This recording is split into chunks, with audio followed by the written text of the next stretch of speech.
merupakan mobil yang full listrik, bertenaga buas dengan dual motornya. Apabila Anda sedang mencari mobil full listrik yang berformat sedan sport, mungkin ini pilihannya. Ini adalah Hyundai Ioniq 6. Halo YouTube, selamat datang di channel Motomobi. Ioniq 6. Sebelumnya di Indonesia sudah heboh dengan mobil full listrik yang namanya Hyundai Ioniq 5. Berstatus CKD malah. Nah, ini Ioniq 6. Apa pula ini Ioniq 6? Oke, nama Ioniq ini mungkin gabungan dari kata ion dan unique. Jadi mungkin mobil listrik yang unik. Memang agak unik untuk Ioniq yang ini. Seperti sejarahnya yang unik juga. Ioniq generasi pertama itu yang benar-benar pure listrik bisa jatuh ke Ioniq 5. Bukan yang Hyundai Ioniq biasa yang jadi taksi online itu. Karena pernah juga dijual di Indonesia barengan dengan Kona yang seperti kami pakai. Kenapa Ioniq yang itu tidak dinominasikan sebagai generasi pertama awal Ioniq? Karena Ioniq yang tertua ini punya versi yang lain yang pure listrik juga. Dan ada pula yang hybrid, ada pula yang PHEV. Plug-in hybrid. Bentuknya pun agak-agak mirip dengan Toyota Prius. Jadi Hyundai agak tidak rela Ioniq ini dijadikan sebagai tonggak sejarah mobil full listrik mereka. Jadi yang paling memungkinkan menjadi tonggak sejarah yang benar-benar berfokus pada full listrik pertama mereka adalah Ioniq 5. Yes, yang selanjutnya nama Ioniq ini berubah menjadi sub-brandnya Hyundai. Jadi Ioniq 6 bukan merupakan generasi penerus dari Ioniq 5, tapi merupakan seri yang berbeda. Mungkin kalau di Toyota seri elektriknya diberi nama BZ, kalau di Mercedes EQ, kalau di BMW yang dikasih I depannya. Nah, kalau Hyundai ya Ioniq. Kembali ke Ioniq 6. Merupakan seri terbaru di jajaran Ioniq yang berformat sedan dan baru muncul di bumi tahun 2022 berdasarkan mobil konsepnya yang keren yang namanya Prophecy di tahun 2020. Ioniq 6 ini juga masih ada roh-roh Ioniq 5-nya seperti lampu-lampu model parametric pixel, built-in flash door, dan bahan-bahan daur ulang di interiornya. Ya, karena desainnya ini unik, Ioniq 6 memenangkan beberapa penghargaan World Car of the Year, World Car Design of the Year, dan World Electric Vehicle of the Year tahun 2023. Tapi sebenarnya tidak untuk selera semua orang menurut kami bentuknya. Sebagus apa mobil ini?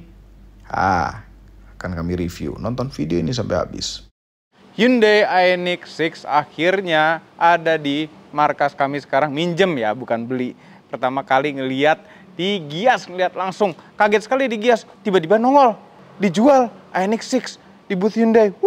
Dan kami sempat mencoba juga di Gias, cuma mencobanya cuma keliling begitu doang, nggak terasa apa-apa. Nah, nonton video ini sampai habis karena kami akan mengulas tuntas mobil listrik sedan ini.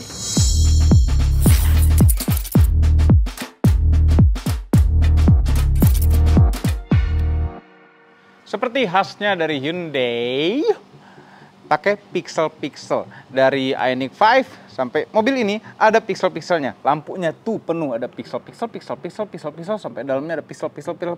Sini ada pixel-pixel. Semuanya penuh dengan pixel-pixel. Itu nggak masalah. Yang masalah adalah sebenarnya bentuknya. Dari depan keren-keren aja, nggak ada masalah. Ya, oke-oke aja. Ya, lampunya LED proyektor, terus ini yang bisa kebuka tutup untuk urusan pendinginan. Ya saja. Dari samping, ini bentuknya seperti sedan coupe ya. CLS, Mercy CLS, terus Mercy CLA gitu. Karena atapnya kelihatan pendek dan belakangnya terjun begitu. Sebenarnya mobil ini nggak pendek-pendek amat ya. Oh iya, dimensinya, panjangnya seberapa? 4.855 mm. Lumayan panjang. Karena Ioniq 5 itu 4.600 sekian. Sedangkan wheelbase-nya 2.950 mm. Kalau Ioniq 5, wheelbase-nya tuh 3 meter persis. Ini lebih pendek sedikit. Oke, problemnya ada di belakang sini. Problem untuk mata kami ya, tidak mata semua orang. Kami tidak suka ngeliat belakangnya. Dari depan sampai belakang bentuknya tuh ada aura-aura Porsche-nya, tapi nggak apa-apa, Porsche yang diaurakan gitu. Cuma kan zaman sekarang mestinya nggak mirip lah. Ini ada mirip-miripnya kayak Porsche tua gitu loh. Ada spoiler atas ini kayak Porsche 911 Turbo zaman dulu. Terus ini ada ducktail, ada spoiler ini. Rame sekali. Nah, belakang pixel semua. Rame juga. Apa-apa pixelnya, ciri khas. Nah, pixel-pixel itu ada juga di atas ini ya untuk mencahayakan ke ada helikopter lewat kali. Lihat, ada Ioniq 6. Tapi yang keren ini. Ini all wheel drive. Total tenaganya 326 PS dengan torsi maksimal. Total semua itu 605 Nm. Kenceng. Speknya 5,1 detik untuk ke 100 km per jam. Tapi nanti kita tes juga seperti apa. Tapi ini merupakan drivetrain yang sama yang terpasang di Kia EV6. Sumber energinya dari mana? Dari baterai yang berada di bawah tentu, karena ini mobil listrik. Baterai ini adalah 77,4 kWh, sama seperti di EV6. Sedikit lebih besar dibandingkan dengan yang ada pada Ioniq 5. Kalau Ioniq 5 itu 72,4.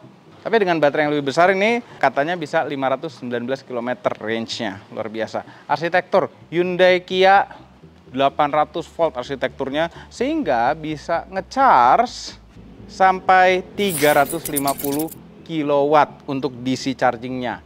Kalau AC chargingnya ya 11 kali standar ya, 21. Bisa 350 tuh kenceng banget, kenceng sekali. Ioniq 6 hanya ada satu tipe yang signature, dan andai ini velgnya lebih kecil pasti range-nya bisa lebih jauh. Ini velgnya 20 inch sama seperti di Ioniq 5 yang mahal, dan seperti di EV6 juga. Bannya itu lebarnya 245, tebal 40. Ini P0 bannya, jadi beda-beda nih bannya. Di Ioniq 5 itu Michelin, di EV6 itu Continental, di sini Pirelli. Kita buka bagasinya, tapi bagasinya ada dua, depan dan belakang ya, mobil listrik. Ini bagus, manfaatkan depannya juga jadi untuk bagasi. Semuanya tombol kecuali buka kap mesin, kap depan. Oh, pakai per juga. Nah, ini bagasi depannya kecil sekali karena ini dual motor ya, ada motor listrik di depannya. Buka kap ini fungsinya buat akses ke tempat kecil ini, sama kecilnya sama yang ada di EV6, dan akses untuk ke air-air ini yang nggak boleh diganggu gugat sama kita pengguna. Kita hanya boleh urusin ini washer. Nah, aki juga ada di depan. Tetap ada aki 12 volt ya mobil listrik ya, karena komponen lain-lainnya sama seperti mobil internal combustion biasa. Bagasinya sekarang. Porter gate. Bagasinya tentu tidak selega Ioniq 5, cuma dia lebih panjang ya. Lebih panjang, di bawah ada tempat buat naruh lagi, lumayan dalam buat naruh charger. Kalau kita mau naruh barang yang lebih besar lagi, kita bisa ngelipet jok. Tada, rata lantai, enggak rata lantai. Tapi lumayan lah, bisa naruh apa yang panjang-panjang itu, meja setrikaan, muat juga, nggak usah pakai dilipet. Tapi ST Golf juga muat banyak nih, enak. Tanpa harus ngelipet jok belakang. Terus ini juga dapat V2L. Jadi kalau butuh listrik dari luar bisa colok ini, ceprot situ ke tangki bensinnya. Karena ada V2L, bisa nyalain lampu. Nah. Sebenarnya lega secara dengkul dengan jok depan ini, lega sekali. Tinggi kami 174, ini adalah posisi nyetir kami. Sangat lega sekali. Headroomnya sedikit mepet, tapi nggak masalah. Kalau diginiin baru kejeduk, tapi kalau duduk santai begini enggak.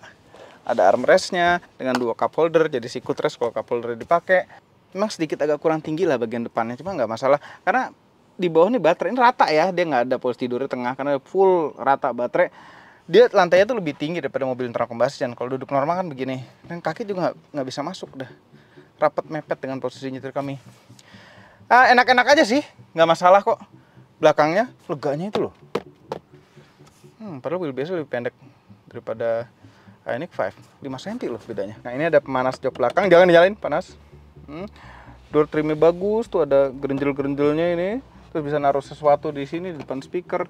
Bawah ada kantong pintu dengan botol holder, botol yang tidak terlalu besar. Dan juga bisa buat naruh sesuatu yang akan hilang dan jadi ditaruh sampah sama orang.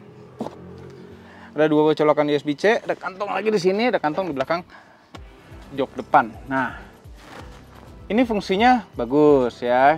Ini bisa buat mengatur jok kiri depan. Kalau misalnya kita pakai driver bisa mencetin atau kita mencet sendiri untuk majuin atau mundurin atau ngisengin orang yang ada di depan. Itu bisa juga. Nah, ini juga ada launch mode-nya. Untuk duduk bertiga di belakang sini, ini tengahnya lebih tinggi. Kejeduk nggak? Kejeduk nggak? Kejeduk. Kejeduk. Ini harus selanjaran begini biar nggak kejeduk. Oke juga loh belakangnya, nggak sempit loh. Kirain sempit banget, tapi headroomnya emang pas-pasan. Tapi oke, senderannya juga nggak terlalu tegak. Ada tirainya gitu loh, ini nggak ada. Kenapa agak turun ya kelihatannya? Sengaja udah dinyalain dari tadi karena panas ya kan. Jakarta mulai panas lagi, tapi kalau panas kayak gini sih harusnya nanti hujan-hujan lah ya. Panas, terlalu panas. Oke, interiornya ini konsepnya agak berbeda dengan Ioniq 5. Tentunya ini lebih berasa modern. Meja dashboardnya itu bagian bawahnya ini ada sayapnya sampai ke pinggir begini. Kenapa ada sayapnya begini? Karena ada versi yang tidak akan masuk Indonesia, adalah versi yang spion kamera. Nah, spion kamera, coefficient of drag-nya itu pasti akan turun ya, pasti akan lebih hemat di jalan tol, jalan yang lebih kencang. Di Indonesia belum boleh pakai begituan, jadi tetap pakai spion biasa. Nah, kalau pakai spion kamera, di sini nih layarnya, tuh kanan kiri. Nah, ini juga bagus, dan material-material yang terpasang di sini di beberapa bagian itu adalah material-material yang friendly gitu, vegan. Ini vegan kan kali ya kulitnya. Dan ada juga material yang bikin pakai tebu. Tebu bisa aja dashboard deh. Terus jadi gula manis. Ada sunroofnya tapi tidak panoramik, begini aja kayak di V6. Kemudian ini dia layarnya. Tadinya kamu pikir ini paling sama persis sama Ioniq 5, tapi ternyata tidak 100% sama. Oke, ini samalah, depannya ada begini, kita bisa geser untuk menu-menu, sama ya. Yang berbeda itu ada pada konfigurasi tombol ini. Sama mirip juga sih konfigurasinya, tombol-tombol AC-nya. Cuma ini yang kami agak aneh ya. Ioniq 5 juga sama sih sebenarnya. Agak lupa Ioniq 5 kayak gimana. Ini kan blower nih. Ya, dengan tombol sentuh. Kami sangat tidak suka tombol sentuh, tidak bisa dirasa. Tapi indikatornya ada di sini. Jauh.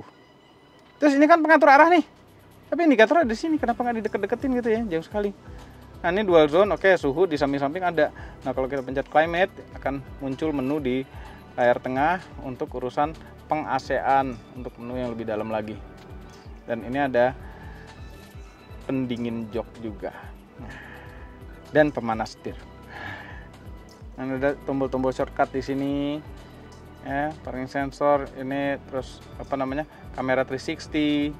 Terus ini nggak tahu pakainya buat apa, kayaknya next and previous track deh, waktu colok Apple CarPlay itu tidak terjadi. Ini terus setup, ada shortcut untuk ke menu, ke apa setting, dan ada puter-puteran fisik untuk volume. Start stop engine buttonnya di sini, EV start stop. Nah, kedua layar ini tuh terang gelapnya tentu bisa diatur, tapi kalau pada saat malam gitu kita ngelewatin malam di daerah Bekasi ini kan ada yang terang, ada yang enggak, tuh dia otomatis menerang gelapkan sendiri dan kita terasa kelihatan menerang gelapkan backlightnya kedua layar ini. Nah, tapi ini perbedaannya. Kalau di Ioniq 5 itu kami pakai wireless Apple CarPlay itu cepet banget, langsung nempel gitu ya. Kalau ini kok nggak bisa, jangan-jangan tidak wireless CarPlay, karena kalau dicolok pakai kabel biasa langsung hidup CarPlay-nya. Nggak wireless CarPlay ya? Mungkin kami salah. Mungkin nggak mau nyambung aja itu iPhone sama mobilnya. Kemudian audionya ini pakai Bose. Nah, kalau di V6 pakai Meridian. Nah, karakter suaranya kami lebih suka yang Bose ini. Suara bassnya itu lebih ngisi gitu rasanya. Nah, tidak seperti di mobil-mobil zaman sekarang, ini kembali seperti ke mobil zaman dulu karena ngatur power window-nya ada di tengah sini semua. Jadi penumpang kita juga punya andil untuk menaik turunkan jendela-jendela ini. Semuanya auto up and down ya. Coba belakangnya tuh bisa buka habis nggak? Sisa dikit. Lock unlock-nya ada di sini, tombol fisik kami suka. Tombol auto hold ada di sini, padahal rem tangannya jauh ada di sebelah kanan. Kemudian Shifternya ada di mana? Shifternya sama kayak di Ioniq 5 ini. Maju, mundur, park yang bentuknya kayak di sensor tuh ya. Headlamp ada auto, wiper ada auto standar. Ini juga bentuknya gede-gede, sangar kokoh begini juga ya, combination switchnya. Kemudian setirnya, jempol kanan untuk urusan audio, jempol kiri untuk urusan cruise control. Ada adaptive cruise control, ADAS, dan urusan MID kita bisa ngaturnya dari sini juga. Ini karena all wheel drive tuh ada ini. Nah ini ada driving mode nih, bukan diputer ya, dipencet. Driving mode-nya itu ada 3, seperti biasa, Eco, Normal, dan Sport. Tapi ada satu lagi, kalau di hold ada drive mode, MY. Kita hold. Jadi ini ada individual. Nah, kita bisa ubah settingan drive mode-nya seperti apa yang individual ini.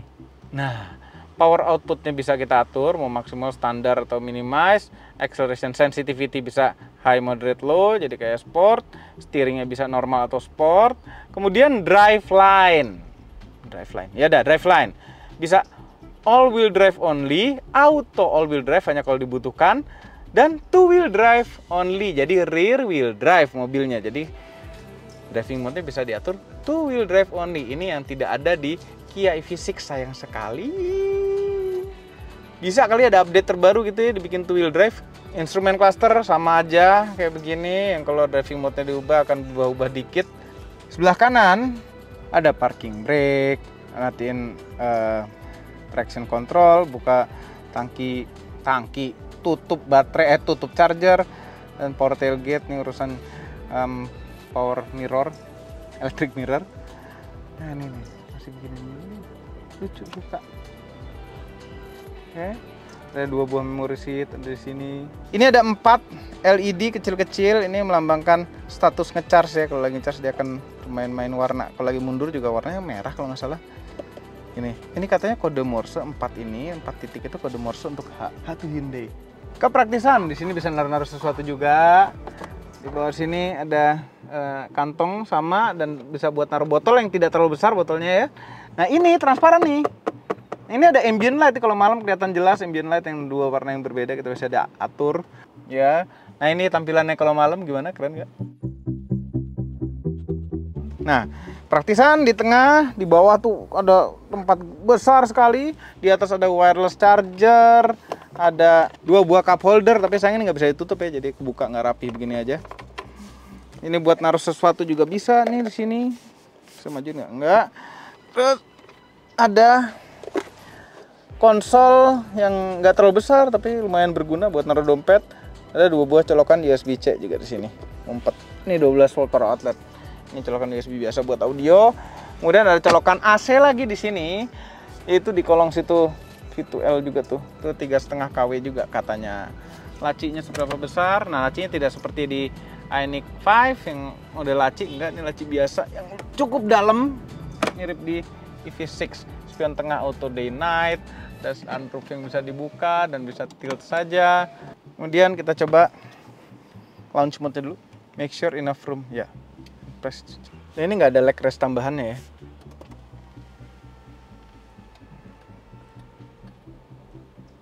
Gak enak, kurang naik gitu depannya. Jadi cuma kayak tiduran aja ya. Udah, kembaliin lagi mana. Sekarang posisi nyetirnya. Ini sedan, kami berlakukan seperti sedan. Posisi duduk kami tuh yang paling rendah setelannya. Ini bisa diatur naik turun nih, kalau kita begitu kita atur ada indikator tambahan di sini. Kami atur paling rendah dan depannya lumayan tinggi. Kemudian senderannya kami pasin kurang lebih segini. Setirnya otomatis di setel paling rendah, bisa teleskopik juga, teleskopik yang paling habis, paling dekat dengan badan, kemudian paling rendah. Inilah yang paling cocok, tapi kalau kami sih enakan agak lebih deketin dikit lagi, itu pasti lebih enak. Cuma masalahnya juga kalau posisi duduknya terlalu tegak seperti ini, dengan posisi setir dan jok begini, ini pinggir-pinggir tuh ketutupan tuh. Sini ketutupan segini, ketutupan setir. Jadi mesti agak nyender dikit. Nah, jadi makin jauh lagi sama setir. Oke, sekarang saatnya kita jalan. Keluar sempit biasa dari markas otomobil. Ini moncongnya tuh lebih dekat, jadi rasanya tuh lebih aman. Cuma ground clearance-nya pasti lebih pendek. Mobil listrik seperti biasa, nggak ada suara mesin, nggak ada getaran, enak lah pokoknya. Tapi yang akan jadi masalah itu adalah kalau mobilnya kurang kedap. Nah, pas mobil ini cukup kedap. Mobil ini cukup kedap. Kurang lebih mirip-mirip di Ioniq 5. Jadi pas. Secara visibilitas sebenarnya juga masih enak juga, walaupun atapnya terasa lebih pendek daripada Ioniq 5, tapi ini pas, enak. Ngelihat keluar tuh masih enak, pilar A-nya nggak terlalu gila-gilaan amat. Kemudian posisi duduk kita walaupun joknya di setel paling rendah, dashboard tuh masih tetap terasa rendah, tetap terasa di bawah. Jadi rasa PD-nya tuh lebih ada. Dan nyetir mobil ini somehow nggak tahu kenapa rasanya tuh jauh lebih kecil dibandingkan dengan Ioniq 5 jadinya. Ioniq 5 tuh rasanya intimidating gitu loh, jalan sempit, aduh ini mobil lebar banget. Kalau naik mobil ini enggak, jadi lebih santai. Padahal lebarnya hanya lebih kecil 1 cm dari Ioniq 5, tapi lebih santai bawanya. Memang agak nyebelin nih, setir tuh jadi agak jauh banget gitu loh. Tapi yang kami suka, kakinya agak lebih selonjor. Jadi kita two wheel drive ya. Nah, walaupun ini mode two wheel drive, tapi regenerative braking tetap dari keempat roda. Apa two wheel drive-nya nih, empat-empatnya tetap? Mana sih? Masih ada depannya? Two wheel drive yang ini my mode itu. Tapi kenapa ini empat-empatnya masih? Oh, dia cuma nongol dikit aja nih. Nggak hilang 100% depannya. Tuh, tenaganya hilang banyak. Nggak banyak sih. Kayak nyetir Ioniq 5 aja rasanya jadi tenaganya. Nah, depannya cuma setitik doang, dia nggak akan naik-naik lagi. Apakah lebih hemat? Ya susah ya. Atas kehematan di Jakarta tuh nggak pernah bisa konstan. Mau listrik, mau bensin, tetap aja kadang macet banget, kadang nggak macet. Kadang lancar sekali, kadang ngecet-cet. Naik mobil Ioniq 5 EV6 gitu ya, senengnya sih pakai iPedal, cuma problemnya itu adalah lampu remnya itu nyalanya tuh setelah benar-benar ngerem sekali gitu loh. Kalau ngurangin kecepatan biasa aja pakai iPedal atau pakai region yang 3 gitu ya, itu belum nyala lampu remnya, takut kesundul. Banyak polstir-polstir kecil. Waktu kami coba di Gias, rasanya mobil ini tuh lebih keras, lumayan jauh dari Ioniq 5, namun ternyata hampir sama. Ya, ini empuk juga mobil ini. Mungkin kalaupun keras, kerasan dikit, tapi nyaman, tetap nyaman. Cuma sayangnya ya, ini udah mode two wheel drive tuh nggak ada tanda-tanda two wheel drive nih di sini nih. Sama sekali. Cuma di dalam settingan MY itu aja. Terus puter-puter setirnya ini juga lebih enteng dan lebih direct rasanya. Mungkin itu perasaan kami doang, tapi nyetir mobil ini tuh lebih enjoy. Ada head-up display yang menampilkan kecepatan, sama blind spotnya juga ada di situ di head-up display. Nah, jadi mobil ini nih karena posisi duduknya rendah dengan powertrain yang sama dengan Kia EV6, kayak lebih seru aja nyetirnya. Stabilannya tuh kan, setirnya enak, lebih mendirect, terus stabil ya. Mobil listrik keunggulannya ada di baterai ya, baterainya tuh berat dan ada di bawah persis. Mobil ini stand-nya tuh ada di kanan. Salah kan? Oke, adaptive cruise control. Pedal off. Nah, ini adaptive cruise controlnya kalau begitu dihidupin di head-up display tuh udah ada displaynya juga tuh, jarak mobil depan berapa jauh, settingannya, sama kita set cruise controlnya di kecepatan berapa. Akan 70, kalau Trans Jawa deh, kalau nyampe ke Surabaya. Nyampe lah, harusnya ngisi sekali, pakai deg-degan. Ini kecepatan rata-rata 24 km per jam, 4,3 km per kWh. Ini salah nih, jangan pakai 4 kali two wheel drive deh, normal mode aja deh, nggak menghemat-hemat amat. Mungkin two wheel drive itu bisa digunakan untuk drifting kali ya. Tapi ban depan tuh masih ada tenaganya, ganggu nggak ya? Pengen nyoba sebenarnya drifting ini. Kami nyetir EV6 kami kalau pakai adaptive cruise control, kalau pakai cruise control itu rasanya tuh lebih boros dibandingkan dengan pakai kaki biasa. Kaki kita tuh bisa lebih pinter. Karena sebenarnya kehematan mobil ini tuh mirip sekali dengan Kia EV6, tapi di kecepatan tinggi kemungkinan hemat mobil ini karena secara bodi itu lebih kecil, lebih pipis sedikit. Musuhnya mobil listrik dan mobil-mobil lainnya itu adalah angin. Kecepatan tinggi, angin tuh nahan Sebenarnya kalau di tol seperti ini ada terasa sih kerasnya. Lebih keras dibanding Ioniq 5-nya. Ya, mobil yang lebih sporty. Yang pasti lebih kencang. Ioniq 5 tuh kalau nggak salah 7,6 detik atau 7 detikan deh. 46 gede gitu ya. 0-100-nya ini tuh klaimnya 5,1 kan. Kita tes 0 ke 100 km per jam. Ya, 1, 2, 3. Kencang. 100. Wow. 4,78 detik 0 ke 100 km per jam. Wow. Klaimnya 5,1. Bohong. Ternyata lebih kenceng. 4,78 detik. Ih. Asik ya. Asik lah gini. Nyetir mobil ini lebih menyenangkan daripada Ioniq 5 bukan hanya dari tenaganya tapi dari posisi duduknya, walaupun setirnya agak jauh rasanya, cuma mobil itu lebih gesit ya, rasanya tidak selebar Ioniq 5, lebih pede nyetirnya, nyelip sana sini lebih pede. Apakah pantas selisih harga yang lumayan banyak? Apakah mendingan beli EV6? Udah punya sih EV6, tapi gini, ini nyetirnya enak, udah bener. Oh, masalahnya kelihatan dari luarnya itu loh. Luarnya tuh kami masih belum cocok, terutama di belakangnya.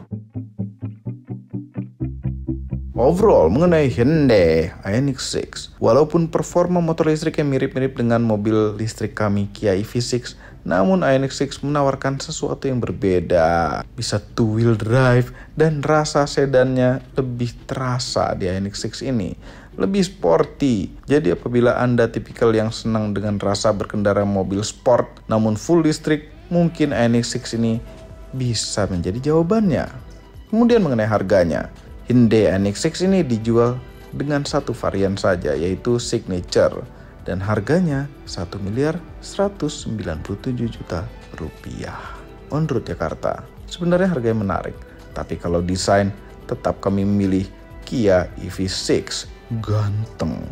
Bagaimana menurut Anda? Silahkan komentar di bawah. Semua ini adalah opini pribadi saya. Kami tim Motomobi tidak dibayar oleh siapapun dan apapun yang terlihat pada video ini. Sayangnya. Jangan lupa tekan tombol jempol ke atas dan subscribe channel Motomobi, Umobi, dan Mes Mobi apabila belum, berikut dengan tombol loncengnya. Share video ini ke seluruh dunia melalui sosial media Anda, dan jangan lupa follow sosial media kami semua termasuk Instagram. Cek motomobinews.id untuk berita-berita otomotif terbaru. Terima kasih telah menonton.